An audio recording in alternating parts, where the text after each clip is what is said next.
push through it with sheer brains and pencil work, but you know, you're not gonna, I don't know, it's worth it. I didn't know A is 0.5. Well, how did you know A is 7.5? Because you told me. I know, but like, how did you get It's moving at 15 miles an hour, and half an hour later, you want to know where it is. I mean, in terms of formula, does that mean you have 2A, dA over dt? 2A represents what exactly? 2a, 2 times the 7.5 distance. A is what? Not the number, but the words. A? Yeah. A is the distance this boat is from port. That's what A is.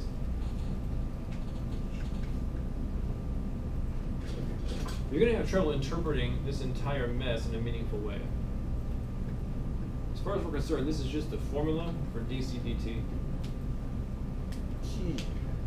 Right? I can tell what each piece is, but to say why, you know, if I add, you know, the distance it is away times its derivative plus the distance the other one is away times the derivative minus, particularly the root 2 of, you know, the combination of the distance the one is times the rate at which the other one's moving, plus the distance the other one is away by the rate the other one is moving, and why subtracting that out should give you the correct result. That's going to be hard to figure out. Why all those should relate in that particular way. This is just the algebraic structure of our derivative. We just got to plug in the pieces now. Okay. Alright, so that one's done. The important thing is you plug in the pieces, crunch the calculator, and get the correct units. So what's dc dt?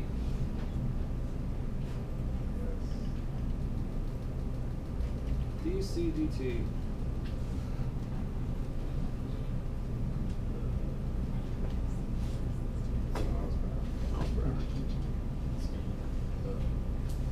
Miles per hour.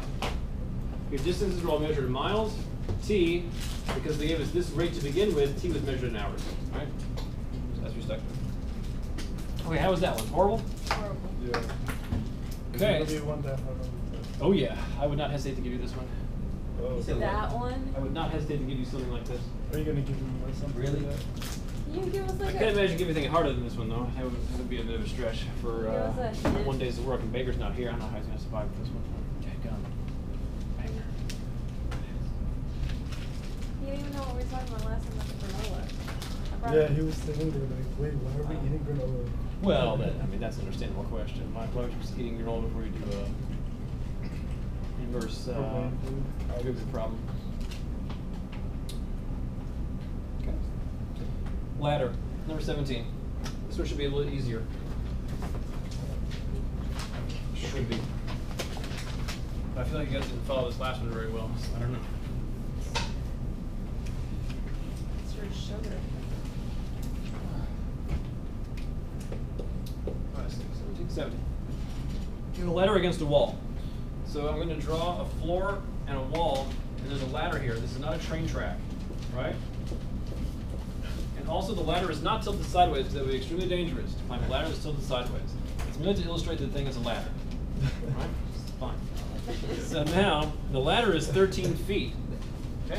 13-foot ladder, constant 13-foot ladder. Is leaning against a vertical wall. Jack is vertical. When Jack begins, the person's name is Jack. When Jack begins pulling the foot of the ladder away from the wall, okay? So Jack reaches down here. There's Jack. He grabs, that's his hand. That's his head. His other arm is over on this side. It's like he's got to like lean back, really pull this ladder. How, Right? yeah, how is he under the ground? He's not. He's because there's a hole here. That's why. There's a big hole there. Jack is in. Oh, his feet aren't even touching the ground though. And there's a stool inside here. There's a stool that holds the Jack up there. He's not the best maintenance man on the face of the planet, right? Looks like he's wearing He's a got- rust. He's got. Yeah, it does look like he's wearing a Well, that's because his name's really Jill. There's Jill. There's Jill, right? I don't know. Yeah, Jack has some People have issues. 3 legs. Jack has some issues. Whatever. So he's pulling the foot of the ladder away from the wall at a rate of 0.5 feet per second. So he's pulling pretty hard there. Pulling at a 0.5 foot per second rate that way. That's how fast he's pulling the very bottom of the ladder. Okay? You want to know how fast the top of the ladder is sliding. How fast is the top of a ladder sliding? And by top, what they mean is that point right there. Okay? They don't mean like anywhere on top of the ladder. They mean at the very the rightmost tip in this case. The picture is constructed. How fast is that sliding down? How fast is the top of the ladder sliding down the wall?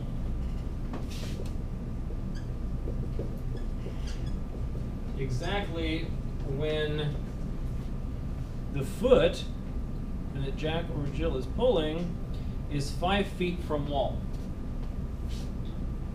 When the foot of the ladder is exactly 5 feet from wall. It doesn't tell you exactly what distance it started at. So it's possible to assume it was originally standing straight up, and he just starts pulling that way until the top should collapse downwards to the floor. So that top part should be 5 feet from the wall?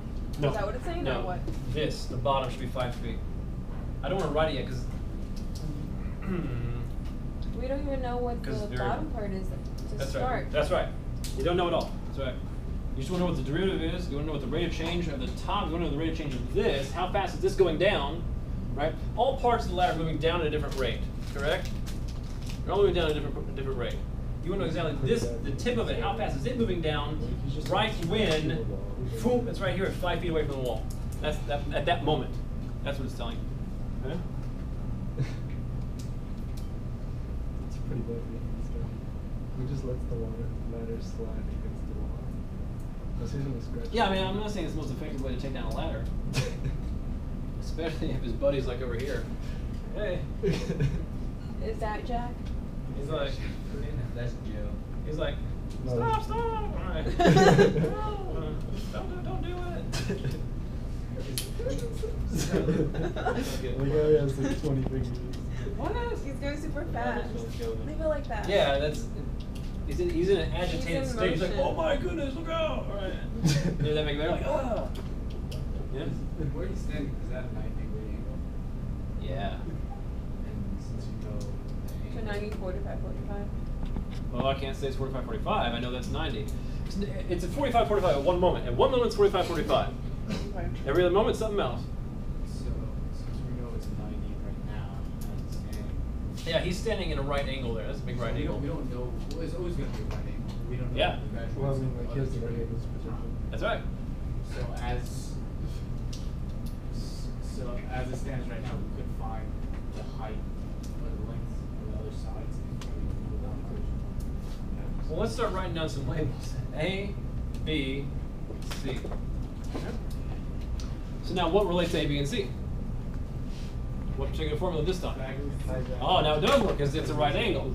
So we do have the rule A squared plus B squared equals C squared in play in this problem. Now, what I don't know.